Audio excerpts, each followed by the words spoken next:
I found a billing error in October, and it was not my department. I worked in data reconciliation for a mid-size hospital. My job was to match numbers, not to question them, not to report them, just to match them. The error was a single billing code, code 99214. It was being applied to patient accounts at a rate that did not match the visit type logged in the system.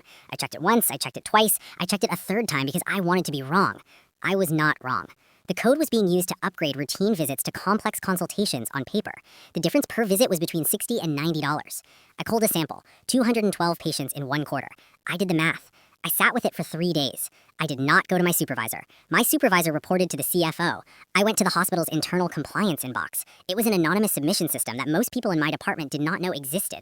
I had found it once by accident in a staff handbook no one read. I submitted everything. The file was 41 pages. I labeled it clearly. I included the date range the pattern started and the date range it ended. I went home. I ate dinner. I went to work the next morning. Nothing happened for 6 weeks. Then my department head called a meeting. She said there was going to be an internal audit. She said it was routine. Nobody in the room believed her. The audit was not routine. It ran for 11 weeks. What it found was not just the billing code. The code had been flagged internally 2 years earlier by someone in accounting. That flag had been buried. The person who buried it had a financial relationship with the third-party billing vendor responsible for the error. That relationship was not disclosed anywhere. The vendor had 17 hospital contracts across 4 states. Every contract was reviewed. 12 showed similar patterns. Total overbilling across all sites came to just under $4 million.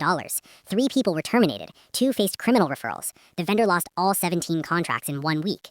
I found out the scope of it through a news article 4 months after my submission. The article described a whistleblower complaint filed through an anonymous hospital compliance system. It said the complaint was 41 pages and precisely labeled. I read that sentence twice. I was never contacted. I was never identified. I received a standard performance review in January. My supervisor said my attention to detail was an asset to the team. I said thank you. I went back to my desk. Code 99214 has not appeared incorrectly in our system since. I check every week. That is still my job. Just matching numbers. Nothing more.